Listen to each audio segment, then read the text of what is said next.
1.6 ሚሊዮን ብር ነው ማለት ነው። እኛ ሳይት ላይ ስፔሻሊ ደግሞ የኮሜርሻል ዩኒታችን በኔት ኤሪያ ብቻ ነው የምንሸጠው። ምንም አይነት የኮመን ኤሪያ የምናስከፍለው ብር የለም። በአጠቃላይ ክፍያ በ3 ሚሊዮን 600 ሺህ ብር መሀል ፒያሳ ላይ ቤት ባለቤት መሆን ይችላሉ። እኛ በብር ነው ሽያጫችንን ሙሉ በሙሉ የምንፈጽመው። ስለዚህ ምንም አይነት የዋጋ ለውጥ አናደርግም። ሁሉንም አቅም ያማከለ ነው። ከትንሽ እስከ ትልቅ ካሬ ሜትር የመኝታ ቤት አማራጮችን አዘጋጅተናል። እስከ 1.5 እስከ 2 ሚሊዮን ብር የሚደርስ ቅናሽ ተካፋይ መሆን ይችላል። እንደገዛው የካሬ ሜትር ስፋትና እንደመረጠው ፍሎር ማለት ነው። ሲሊንጉ 3 ሜትር እና ከዛ በላይ ነው የምንጠቀመው።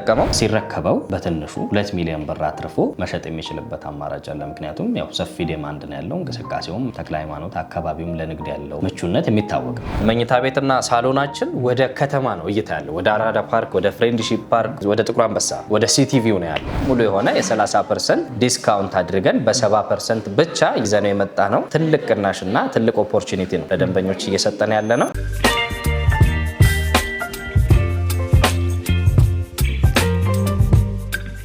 ሰላም ጤና ይስጥልን። የተወደዳችሁና የተከበራችሁ የትርታ ቢዝነስ ሪቪው ቤተሰቦች እንደምን ቆይታችኋል? ፈጣሪ ይመስገን እኛ በጣም ሰላም ነን። ትርታ ቢዝነስ ሪቪው እንደሚታወቀው የተለያዩ የቢዝነስ ሀሳቦችን፣ የገበያ ጥናትና ሌሎች ጠቃሚ መረጃዎችን ወደ እናንተ በማቅረብ ይታወቃል። እንግዲህ ለዚህ ሳምንት ያዝንላችሁን በቤቶች ልማት ላይ የተሰማሩ ድርጅቶች ቅኝት በሜሪት ፕሮፐርቲስ አድርገናል። እንግዲህ ሜሪት ፕሮፐርቲስን የመረጥነው የተለያዩ ሱቆችን በተክለ ሃይማኖት ላይ ግንባታ ጀምረናል፣ በሽያጭም ላይ ነን ስላሉን ይህንንም ለመቃኘት በቦታ ተገኝተናል። ስለዚህ በሜሪት ፕሮፐርቲስ ሱቆች ብቻ ሳይሆን የተለያዩ ቤቶችም ለገበያ ስለቀረቡ እነዚህ ሱቆችና ቤቶች አከፋፈላቸው እንዴት ነው፣ ዋጋቸው ስንት ነው፣ የትስ ነው ያሉት የሚለው ሙሉ መረጃ ወደ እናንተ የምናቀርብ ስለሆነ ፕሮግራሙን ከመጀመሪያው እስከ መጨረሻው በመከታተል ለቤታችን አዲስ ሲሆናችሁ ላይክ፣ ሼር፣ ሰብስክራይብ በማድረግ እንዲህ አይነት ጠቃሚ መረጃ ወደ እናንተ የሚያደርሰውን የትርታ ቢዝነስ ሪቪው ተቀላቀሉ እንላለን። ይህም ፕሮግራም በመምራት እኔ መስቀሌ ጎበና፣ ካሜራማናችን ኤርሚያስ አብሮን ይቆያል። አብራችሁን ቆዩ።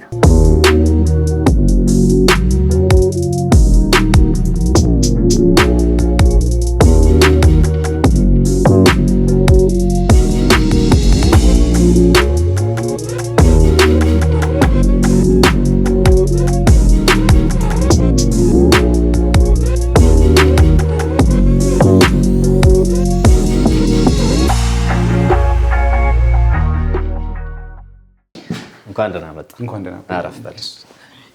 በድጋሚ እንኳን ደህና መጣ ወደ ቢሮአችን። እንኳን ደህና ቆያችሁን። እንግዲህ በትርታ ቢዝነስ ሪቪው ሚዲያችን በሳምንት አንዴ ለቤተሰቦቻችን በቤቶች ልማት ላይ የተሰማሩ ድርጅቶችን እየቃኘን እናቀርባለን። ለዚህ ሳምንት ደግሞ እናንተን መርጠናል። ራስን ከማስተዋወቅ ጀምረ ድርጅታችሁ ማን ይባላል የሚለውን ብትነግረኝ። እሺ፣ እኔ ኪሩቤል እባላለሁኝ። የሜሪት ሪል ስቴት የሽያጭ ሱፐርቫይዘር ነኝ። ትርታ ሪቪውን እንመለከተዋለን ብዙ ጊዜ። በጣም እንወደው ቻናል ነው። ለጠየቀኝ ጥያቄ ሜሪት ማን ነው ወደሚለው ስንመጣ ሜሪት ማለት 15 ዓመትና ከዛ በላይ በቢዝነስ ዘርፉ ላይ በተለያዩ ሴክተሮች ሲንቀሳቀስ የነበረ እንደዚሁም ደግሞ በተለያዩ በትልልቅ ኩባንያዎቹ የሚታወቅ አንጋፋ ድርጅት ነው ሜሪት። ከነዛ ውስጥም ለአብነት ያህል ፎር ዩ ትሬዲንግ የምታውቀው ከሆነ 15 ዓመትና ከዛ በላይ የተለያዩ የዘይት ምርቶችን ለውጭ ገበያም በማቅረብ እንደዚሁም በማምረት የሚታወቅ በዛም ደግሞ ትልቅ ስም የገነባ ሲስተር ካምፓኒያችን ነው። ሌላኛው ደግሞ አማና ፒፒአር የሚባል አለ። እሱም ደግሞ እንደዚሁ ለኮንስትራክሽኑ ትልቅ አስተዋጽኦ እያደረገ የሚገኝ ያ ማለት የፓይፕ ቧንቧዎችና ፒቪሲዎችን እያመረተ እንደዚሁ የሚያቀርብ ነው። ሌላኛው ደግሞ ያው ከኛም ከሪል ስቴቱም ጋር ከፕሮፐርቲው ጋር የተያያዘው እኛንም በማቴሪያልም በፋይናንስም በደንብ ሰፖርት የሚያደርገን ተጣፊ ኮንስትራክሽን የሚባል ኩባንያ ያለን። እሱ ደግሞ እንደዚሁ አገር በቀል የሆኑ ስራዎችን አገር ውስጥ በከፍተኛ ጥራት እየገነባ የሚገኝ ካምፓኒያችን ነው። በተጨማሪም ደግሞ አማና ኢምፖርት ኤክስፖርት አለን። የተለያዩ የሀገር ውስጥ ቡናዎችን ለዓለም አቀፍ ገበያ ማፍራት ትልቅ ስምን ያተረፈ አንጋፋ ድርጅት ነው። የመጨረሻው ያው ከሪል ስቴቱ ጋር ግንኙነት ባይኖረውም ግን እንደዚሁ በመደጋገፉ በሲስተር ካምፓኒነት ከጎናችን ያለው ክርስቲያን ዲያግኖስቲክስ ነው። እሱም እንደዚሁ ወደ አየር ጤና አካባቢ የተለያዩ የላቦራቶሪ ስራዎችን የሚሰራ ትልቅና አንጋፋ ድርጅት ነው። እንግዲህ ሜሪት ማን ነው ላልከኝ በአጠቃላይ የነዚህ ግሩፖች አባል የሆነ የተለያዩ ሰፖርቲቭ የሆኑ ኩባንያዎች ያሉት አንጋፋ ድርጅት ነው። ይሄ ከሪል ስቴቱ ውጭ ያሉትን ሲስተር ካምፓኒዎች ነው ያስተዋወቅኩ አሁን ላይ። በጣም ጥሩ። እንግዲህ እነዚህን የመሰሉ ሲስተር ካምፓኒዎችን እና ከሪል ስቴቱም ደግሞ ተዛማጅ የሆኑ ስራዎችን እንደምትሰሩ ነው ለመረዳት የቻልኩት። ምናልባትም እነዚህን ባክግራውንዶች ወይ ደግሞ እነዚህን ሲስተር ካምፓኒም ሆነ በኮንስትራክሽኑም ላይ መስራታችሁ ሪል ስቴቱ ላይ ምን ጠቅሟችሁ? ጥሩ ጥያቄ ነው የጠየከን። በአንድም በሌላም አብሮ መስራቱ ዩኒቲው ፓወርን ይሰጥናል። ይሄ አንድ ሆነ ስትሄድ ፋይናንሻል ኤንድ ማቴሪያል ሰፖርቲቭ ስትሆን እርስ በርስ ስትደጋገፍ የማይገፋና ትልቅ አቅምን ይሰጠናል ማለት ነው። ስለዚህ አሁን ብዙዎቹ ጋር ችግር የሆነውን ዴሊቨሪ ታይም ኢሹ በትክክልም ክሊር አድርገን እየተንቀሳቀስን ያለንበት ዋነኛ ምክንያት ፋይናንሻል ስቴቢሊቲ በድርጅታችን ላይ ስላለ ነው ማለት ነው። ስለዚህ በአንድም በሌላም እየተደጋገፍን አሁን ላለንበት ትልቅ ደረጃ ላይ እንድንደርስ አሁን ላለንበት ሚዛን እንድንቆም በደንብ አግዞናል ማለት ነው። በጣም ጥሩ። ሜሪት ምን ሰራ ቢባል በዚህ ያህል ጊዜ ውስጥ ምን ሰርቷል ማለት ይቻላል? ሜሪት ፕሮፐርቲስ በዚህ በቢዝነስ ግሩፕ ስር በመሆን ቦሌ እምብርት ላይ ቦሌ ሩዋንዳ ገባ ብሎ ባለው ሳይት ላይ ደረጃውን የጠበቀ ዘመናዊ አፓርትመንት ገንብተን እንደዚሁ አስረክበናል። በተጨማሪም ደግሞ ያው በዚህ ብቻ አላበቃንም። የተለያዩ የበጎ አድራጎት ስራዎች ላይ እንሳተፋለን። ማህበረሰቡን ለመደገፍ እንደዚሁ ለአረጋውያኖች የቤት አማራጮች እንደዚሁ ገንብተን ሰጥተናል። የመንገድ ስራዎችም ላይ እንደዚሁ የተሳተፍንባቸው ሁኔታዎች አሉ። ያው ይሄ ከብዙ በጥቂቱ የምንጠቅሰው ነው ማለት ነው። እንግዲህ በጣም ጥሩ። እሺ አሁን ላይ ደግሞ እጃችሁ ላይ ያሉ አክቲቭ የሚባሉ ኮንስትራክሽኖች ወይ ደግሞ ሳይቶች የት ናቸው? ኦኬ፣ በመጀመሪያ ያው ስለ ሳይት ወይም ደግሞ ስለ አንድ አፓርትመንት ወይም ደግሞ የንግድ ሱቅ የት ነው የሚለውን ሜንሽን ከማድረጋችን በፊት እኛ እንደ ድርጅት መነሻችንም እንነሳበት ፖይንት ፕራይም ሎኬሽን፣ ተመጣጣኝ ዋጋ እና እንደዚሁም ደግሞ አመቺ ያከፋፈልን ያካተተ ነው የሚሆነው። ያው ሎኬሽኑ ቅድሚያ ቢሰጠውም አሁን ለምሳሌ የንግድ ሱቆችን እኛ በመሀል ተክለ ሃይማኖት፣ ያው ተክለ ሃይማኖትን ታውቀዋለህ ምን ያህል ሰፊ የገበያ አማራጭ እንዳለው፣ በዛ ላይ ደግሞ እንደ አፍሪካ ትልቁ ገበያ መርካቶ ነው። ከመርካቶ ያለው ርቀት ደግሞ እንደዚሁ ለገበያው ምቹነትና በደንብ የተስፋፋና የተመቻቸ ሁኔታን ለሱቆቹ ያቀርባል ማለት ነው። ያ ሲሆን ደግሞ ምንድነው የትኛውንም አይነት ንግድ ብንጀምር የምናተርፍበት ይሆናል። እንደዚሁም ደግሞ ሱቆችን ተከራይተን ይዘን ለማከራየትም እንችላለን። እንደዚሁም ብንሰራበትም ቆንጆ አማራጮችን ሊሰጠን የሚችል ነው። አቆይተንም ብንሸጣቸው ትልቅ ትርፎች የሆኑ ናቸው አሁን ላይ ማለት ነው። መኖሪያ ቤት ደግሞ በተጨማሪ እንደዚሁ ፒያሳ፣ አራዳ ፓርክ እና ፍሬንድሺፕ ፓርክ እይታ ያለው ቆንጆ ዘመናዊ አፓርትመንት እንደዚሁ እየገነባን ነው በተለያዩ አማራጮች ማለት ነው። በጣም ጥሩ። ስለዚህ አሁን ፍሬንድሺፕ ላይ መኖሪያ ቤቶችን እየገነባችሁ ነው፣ ተክለ ሃይማኖት ደግሞ ሱቆችን እየገነባችሁ ነው። ትክክል። የፍሬንድሺፕ ግንባታችሁ በምን አይነት ሁኔታ ነው እየተገነባ ያለው? መኖሪያ ቤት ብቻ ነው? ሚክስድ ዩዝ ነው? ሲንግል አፓርትመንት ነው? ኮምፓውንድ ነው? እንዴት ነው? ኦኬ፣ ፍሬንድሺፕ ላይ ያው መጀመሪያ ከካሬው ልጥቀስልህ። 4040 ካሬ ሜትር ስፋት ያለው ዘመናዊ አፓርትመንት ነው የምንገነባው። ራሱን የቻለ ቤዝመንት ያለው ነው፣ ግን ደግሞ ከግራውንድ ጀምሮ እስከ 4ኛ ኮሜርሻል ወይ ደግሞ ቢዝነስ ሴንተር ነው የሚሆነው። ልክ 5ኛ ፎቅ ላይ ራሱን የቻለ ሪዘርቭድ ፓርኪንግ ስፔስ ይኖረዋል። በተጨማሪ ደግሞ እንደዚህ የመዋኛ ገንዳዎችን፣ የልጆች መጫወቻ፣ ላይብረሪ፣ ጂም ኤንድ ስፓ የመሳሰሉትን መገልገያዎች በጋራ 6ኛ ፎቅ ላይ በደንብ የያዘ ነው። በተጨማሪም ደግሞ 2 ቴራሶችን እንደዚሁ ያካተተ ነው ሳይታችን የሚሆነው ማለት ነው። ልክ መኖሪያ የሚጀምረው ግን ቦታው ራሱ ጂኦግራፊካል ኤሪያው ከፍ ያለ ስለሆነ በደንብ የከተማ እይታ እንዲኖረው፣ ያው አራዳ ፓርክን ታውቀዋለህ። አሁን ላይ አራዳ ፓርክና ወዳጅነት ፓርክ ላይ ትልቅ ውበት ነው ያለው። እንቅስቃሴውም እንደምታየው ነው። ቦታው በጣም ተቀይሯል። ግራጁዋሊ ትልቅ ቼንጅ ነው ያደረገው፣ ትልቅ ለውጥ ነው ያመጣው። ስለዚህ እነዛን እይታዎች ማየት የሚችሉ ዘመናዊ አፓርትመንቶችን ነው እንግዲህ እየገነባን የምንገኘው ማለት ነው። በጣም ጥሩ። ተክለ ሃይማኖት ላይ እየገነባችሁ ያላችሁት ሱቆች የካሬ አማራጫቸው እና ዝቅተኛ የሚባለው? ኦኬ፣ በጣም ቆንጆ። እንግዲህ ያው ሁሉንም ገዢ ያማከለ አማራጭ ነው የምናደርገው። ከትንሽ እስከ ትልቅ ካሬ ሜትር አማራጮች በውስጡ የያዘ ነው። ቅድም እንደነገርኩ ምንድነው ግራውንድ ላይ በውጭ በኩል ያሉትን 20 ካሬ ሜትር ስፋት ያላቸው ሱቆች እንደ ምሳሌ ብናነሳ አጠቃላይ ዋጋቸው የሚሆነው 8 ሚሊዮን ብር ነው። የነሱ ቅድመ ክፍያ መሆን ያለበት ደግሞ 2.4 ሚሊዮን ብር ነው የምናደርገው 30% ለሚከፍሉ ማለት ነው። ግራውንድ ላይ በውስጥ በኩል ደግሞ 7.9 ሚሊዮን ብር ነው አጠቃላይ ክፍያቸው የሚሆነው። የሱ ቅድመ ክፍያ 2.3 ሚሊዮን ብር ነው የሚሆነው። አንደኛ ፎቅ ላይ ስንወጣ ማለት አንድ ፎቅ ብቻ ከፍ ብለን ወደ ላይ ደግሞ 7 ሚሊዮን ብር ነው የሚሆነው አጠቃላይ ክፍያቸው። ቅድመ ክፍያቸው 2.1 ሚሊዮን ብር ነው የሚሆነው። ሁለተኛ ፎቅ ላይ ደግሞ ያሉ የሱቅ አማራጮች እንግዲህ እስካሁን የምነግርህ የ20 ካሬ ሜትር ሁሉም ላይ ከግራውንድ እስከ ሁለተኛ ፎቅ የ20 ካሬ ሜትር ኦፕሽን ያላቸውን ሱቆች ነው። ሁለተኛ ፎቅ ላይ 5.9 ሚሊዮን ብር ሙሉ ክፍያ ነው የምናስከፍለው። ለሱም 1.7 ሚሊዮን ብር ቅድመ ክፍያ ነው እየጠየቅን የምንገኘው። ሶስተኛ ፎቅ ላይ 5.5 ሚሊዮን ብር ነው የሚሆነው አጠቃላይ ክፍያው 1.6 ሚሊዮን ብር ነው ማለት ነው ቅድመ ክፍያቸው የሚሆነው የሳይቶቻችን። በጣም ጥሩ። ብዙ ጊዜ ሱቆችም ሆነ መኖሪያ ቤት ሲሸጡ ኮመን ኤሪያ ኔት ኤሪያ የሚባል ነገር አለ። እናም ደግሞ የኦዲየንሶቻችንም ጥያቄና ቅሬታ ሆኖ ይቀርባል በብዙ ሪል ስቴት ላይ። እናንተ አሁን ያወጣችሁት ዋጋ የኔት ኤሪያው ነው ወይስ ምን አይነት ዋጋ ነው? በጣም ቆንጆ ጥያቄ ነው የጠየቀኝ። በትክክልም እንደዚህ አይነት ጥያቄ ያላቸው ኦዲየንሶች ካሉ ትክክለኛውን መልስ የሚያገኙበት ቦታ ላይ ነው የመጡት። ምክንያቱም እኛ ሳይት ላይ ስፔሻሊ ደግሞ የኮሜርሻል ዩኒታችን በኔት ኤሪያ ብቻ ነው የምንሸጠው። ያ ማለት አሁን እዚህ ጋር ሜንሽን ያደረግኩልህ ዋጋ ለኔት ኤሪያው ነው። ምንም አይነት የኮመን ኤሪያ የምናስከፍለው ብር የለም ማለት ነው። ስለዚህ አሁን እዚህ ጋር ሜንሽን ያደረኩት ዋጋዎች በሙሉ በኔት ኤሪያ የተሰሩ ናቸው። ሽያጫችንም የሚሆነው በኔት ኤሪያ ነው። ምንም የምናስብባቸው ኮመን ኤሪያ የለም ማለት ነው። በጣም ጥሩ። በየፍሎሩ ያለውን ዋጋ ነግረኸኛል፣ የካሬ መጠኑንም እየጠቀስክ ማለት ነው። ነገር ግን ለተመልካቾቻችን በጣም ግልጽ ለማድረግ ያህል ዝቅተኛ የተባለውን የካሬ መጠን እንውሰድና የምታደርጉትን የዲስካውንት መጠንም ጠቅሰን አንድ ሰው ዝቅተኛ የተባለውን የካሬ መጠን ቢገዛ የዚህን ያህል ብር ይከፍለናል ብለን መግለጽ ብንችል። ኦኬ፣ እኛ ጋር ዝቅተኛ የተባለውን አማራጭ ቢገዛ አንድ ሰው አጠቃላይ ክፍያው ሊሆን የሚችለው 5,500,000 ብር ነው። ከዛም ላይ ግን ቅናሽ ሰጥተን በ4.9 ሚሊዮን ብር አጠቃላይ ክፍያ እንደዚሁ መሀል ተክለ ሃይማኖት ላይ የሱቅ ባለቤት መሆን የሚችሉበትን አማራጮች አመቻችተናል። ኦልሞስት ወደ 600,000 ብር ቅናሽ ያገኛል ማለት ነው፣ ከ5.5 ከዚህ ከትንሹ ላይ ማለት ነው። ስለዚህ ከዛ ጀምሮ ደግሞ በየፍሎሩ የተለያዩ ቅናሾቹ እናመቻችለታለን እንደዚሁ ማለት ነው። ስለዚህ እስከ 1.5 እስከ 2 ሚሊዮን ብር የሚደርስ ቅናሽ ተካፋይ መሆን ይችላል፣ እንደገዛው የካሬ ሜትር ስፋትና እንደመረጠው ፍሎር ማለት ነው። በጣም ጥሩ። እሺ፣ ይሄንን ቤት አንድ ሰው ገዛ፣ ዝቅተኛ የተባለውን ሳምፕል አድርገን ልንወስድ እንችላለን። ትልቁ ነው ያው ሰው ሱቅ ሲገዛ ራሱ ሊነግድ ብቻ ላይሆን ይችላል። ሰው ኢንቨስት ለማድረግ አስቦ መልሶ ሊሸጥ ቢያስብ ምን ያህል ያወጣለታል እዛ አካባቢ ባለው ዋጋ? ያው ቅርብ ሰዓት ያነሳኸው ያው የዝቅተኛውን ዋጋ ስለሆነ ለምሳሌ በ4.9 ሚሊዮን ብር ሙሉ ክፍያ መግዛት ይችላል ብዬ የጠቀስኩልን ሱቅ ብናነሳ የምናስረክበው ወይም ደግሞ የምናጠናቀቀው ፕሮጀክቱን በ1 ዓመት ጊዜ ውስጥ ነው። ስለዚህ ተክለ ሃይማኖት እንደሚታወቀው በጣም በቃ ገበያው የደራ ነው። ሰፈሩን ታውቀዋለህ። ያለውን የዎኪንግ ፍሎ እንቅስቃሴውን በደንብ ነው የምታውቀው።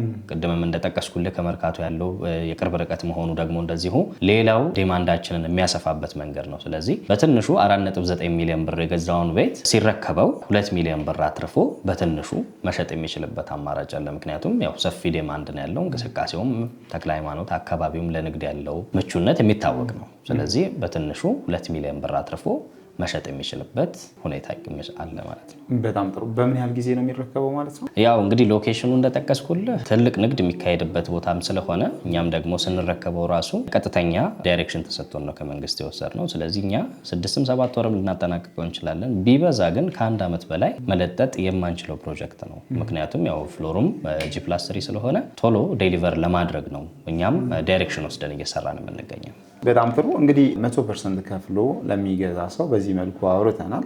ነገር ግን እንደየአቅሙ ሰው እጁ ላይ ያለውን ገንዘብ እየከፈለ ቤት ሊገዛ ሊያስብ ይችላል፣ ሱቁን ሊገዛ ሊያስብ ይችላል እና የእናንተ ያከፋፈል ዘዴ ምን ይመስላል? እዚህ ሳይታችን ላይ 30% ነው ሚኒመም ሪኳየርመንታችን። 30%ቱን ከከፈለ በኋላ ግን ቀሪው 70% ደንበኛው ጋር ነው የሚሆነው። ያንን አከፋፈል እንዴት ነው የምንፈጽመው ለሚለው 30%ቱን ከከፈለ በኋላ ሁለተኛ ክፍያ ለመክፈል እኛ ገንብተን ማሳየት ያለብን ፕሮግረስ አለ ማለት ነው። which means progress based ነው ማለት ነው ያከፋፈል ሁኔታችን የሚሆነው። ስለዚህ 30%ቱን ከከፈለ በኋላ ቀሪውን በግንባታ ሂደቱ መሰረት በፐርሰንት እየከፋፈለ በ7 ዙር ከፍሎ የሚያጠናቅቅበትን ሁኔታ እንደዚሁ አመቻችተናል ማለት ነው። ኦኬ። ስለዚህ ይህ ማለት የግንባታው ሁኔታ ባለበት ደረጃ ላይ ነው ክፍያው የሚደረገው? በትክክል አዎ። ምክንያቱም አሁን ይሄ ዝም ብሎ ገንዘብ ኮሌክት የማድረግ አይደለም ሜቶዱ በራሱ። ደንበኛው አምጥቶ ለኛ እንዲከፍለን እኛ ገንብተን ማሳየት ያለብን ስቴፖች አሉ አንድ በአንድ ማለት ነው። ስለዚህ በግንባታ ሂደቱ መሰረት ኮንስትራክሽኑ እያደገ ሲሄድ የተወሰነ ፐርሰንት እያደገ ሲሄድ የተወሰነ ፐርሰንት እያደረግን በ7 ዙር ለደንበኞች ዴሊቨር የምናደርገው ደንበኛውም ለኛ ክፍያውን የሚፈጽመው። በጣም ጥሩ። እንግዲህ አሁን የመጨረሻ የሆነውን የሱቁን ጥያቄ ነው ልጠይቅ ያለሁትና ሽያጭ ተደርገው ብዙ የዋጋ ለውጥ ይደረጋል የሚባል ነገር አለ። ያ ማለት እንግዲህ ሰው አሁን የገዛበት ዋጋ ሌላ፣ የሚረከብበት ዋጋ ደግሞ ሌላ ይሆናል። ይሄ ነገር እናንተ ጋር እንዴት ነው? እንግዲህ እኛ ጋር ያው ዳይሬክትሊ በብር ነው የምንሸጠው።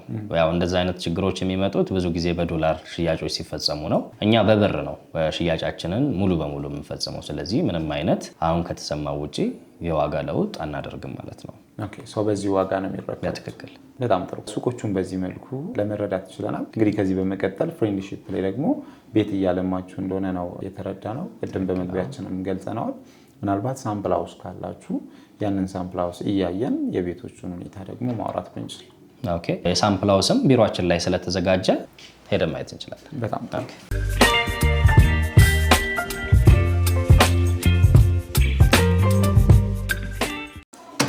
እንግዲህ ያው የምንጠቀመው በር ይሄ ነው። ውጪ ላይ በሩን እንገጥማለን። የምንጠቀመው በር እንደዚህ ቆንጆ ኳሊቲ ያለው ነው የሚሆነው። ግን ደግሞ እንደዛውም ሆኖ ከውስጥ ሆነን ማን እንደመጣ የምናይበት ካሜራ ፊት ለፊቱ ላይ ያለው ነው የሚሆነው በራችን። እንደዚህ ማን የመጣው የሚለውን ነገር መጀመሪያ ፊት ለፊት አይተን ነው እንትን የምትለው። ስንገባም ደግሞ እንደተመለከትከው ከውጭ በኩል የሚቆልፉ ወደ 16 የሚሆኑ ቁልፎች አሉት። ከፊት ለፊትም እንዳየኸው ስክሪኑ ላይ ፓስዋርድ መጠቀም ትችላለህ። እንደዚሁም ደግሞ የአሻራ ሴንስ አድርገህ በዛ ሎክ ማድረግ ትችላለህ ማለት ነው። በመቀጠል ያው ከሳሎናችን እንጀምርና እንሄዳለን ማለት ነው። እዚህ ጋር የምትመለከተው ሳሎናችን ነው። ሰፊ ስፔስ ነው እንደምታየው፣ በጣም ሰፊ ነው። ግን ደግሞ አሁን ይሄ ያለው ኦፊሳችን ላይ ስለሆነ ነው እንጂ ከፍታው እንደዚህ አይደለም የሚሆነው።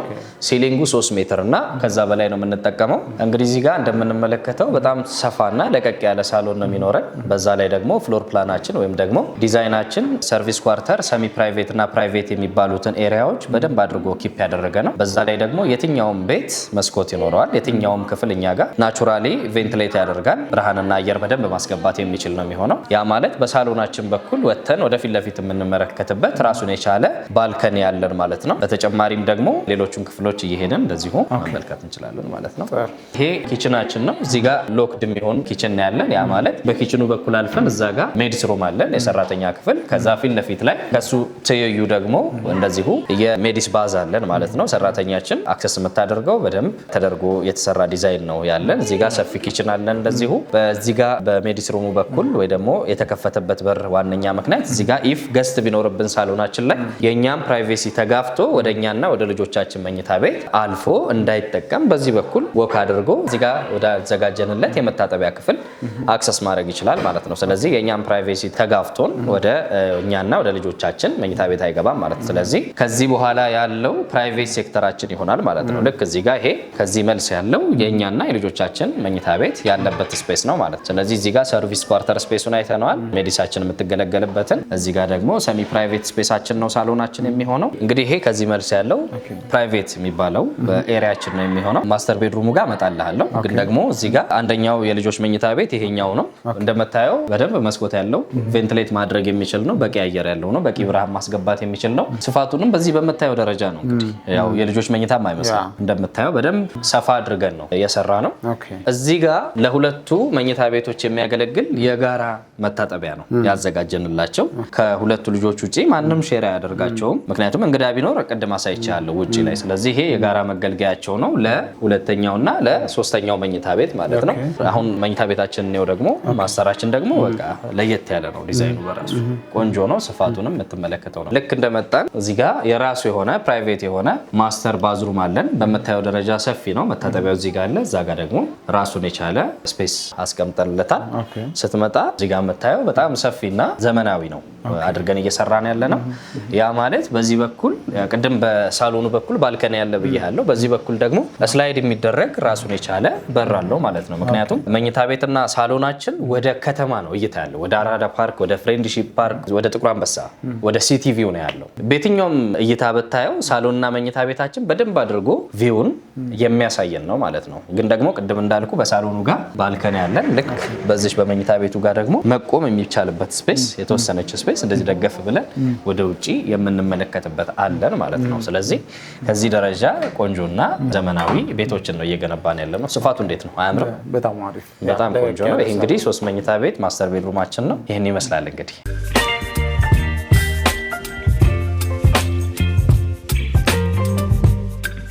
እንግዲህ በጣም ጥሩ ቆይታ ነበረን። ያለምንም መከልከል ሙሉ መረጃ ሰጥተናል። ቤቱን በዚህ መልኩ አይተናል። የሱቆቹንም መረጃ ወስደናል። አሁን ወደ ማጠቃለሉ እየሄድን ስለሆነ ምናልባት ዝቅተኛ የተባለውን የካሬ አማራጭና የመኝታ ቁጥር ጠቅሰን የቤቶቹን ዋጋ አከፋፈላቸውንም ማጠቃለያ ሀሳብ ብሰጠኝ። በጣም ቆንጆ። እንግዲህ ሜሪት ፕሮፐርቲስ አንድ ደንበኛ ሲመጣ ሁሉንም አቅም ያማከለ ነው። ከትንሽ እስከ ትልቅ ካሬ ሜትር የመኝታ ቤት አማራጮችን አዘጋጅተናል። ያ ማለት በቁጥር እናድርገው ግልጽ እንዲሆን ለደንበኞች።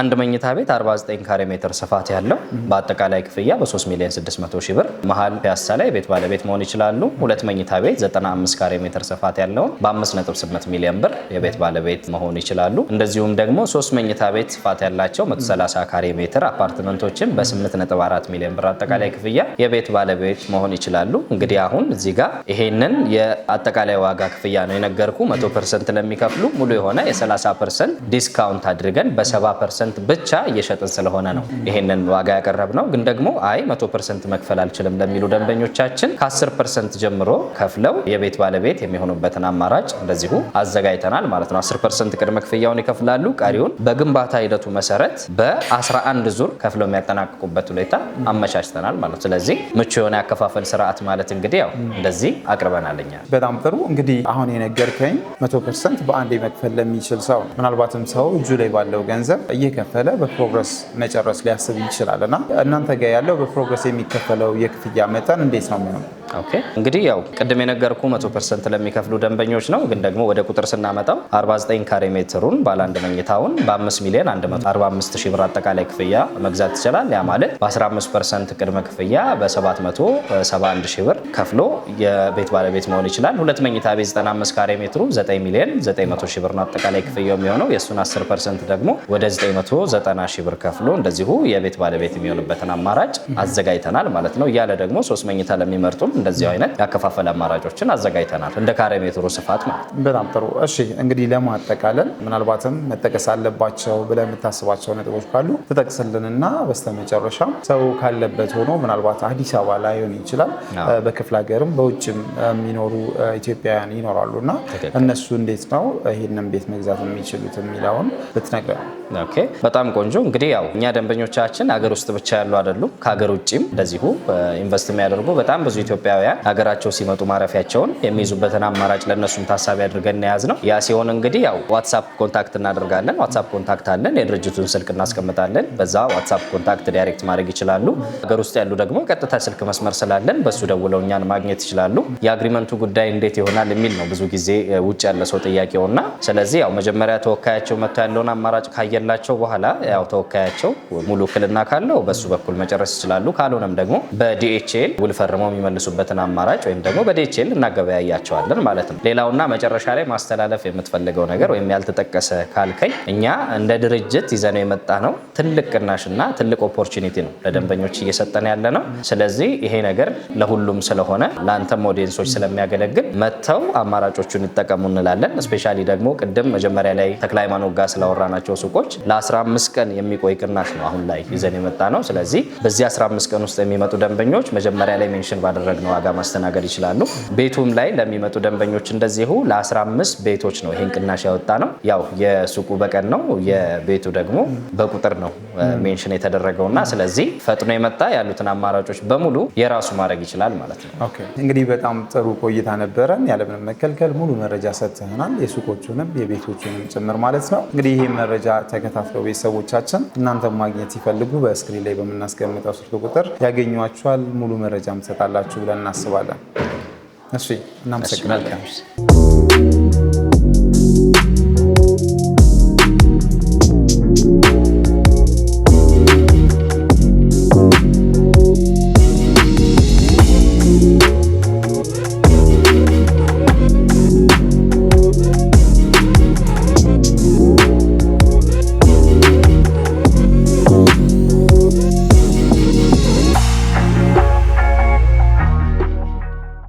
እንግዲህ የተወደዳችሁና የተከበራችሁ ቤተሰቦቻችን ባያችሁት መልኩ ለዚህ ሳምንት ያዝነላችሁን በቤቶች ልማት ላይ የተሰማሩ ድርጅቶች ቅኝት በሜሪት ፕሮፐርቲስ ላይ አድርገናል። ባያችሁት መሰረት የተለያዩ መረጃዎችንም ልናቀበላችሁ ችለናል። ያ ማለት እንግዲህ ሳምፕል ሃውሱንም ቃኝተናል፣ ሱቆቹንም፣ ዋጋቸውን፣ አከፋፈላቸውን ሙሉ መረጃ ወደ እናንተ ልናደርስ ችለናል ብለን እናስባለን። ምናልባትም የሰጠናችሁ መረጃ በቂ ሳይሆን ቀርቶ ተጨማሪ መረጃ የምትፈልጉ ከሆነ ስክሪን ላይ በሚቀመጠው ስልክ ቁጥር በመደወል አሊያም ደግሞ በአካል በመምጣት ሙሉ መረጃ ማግኘት ትችላላችሁ። ያለን ፕሮግራማችንን በዚሁ አጠቃለልን። አብራችሁን ስለቆያችሁ ከልብ እናመሰግናለን።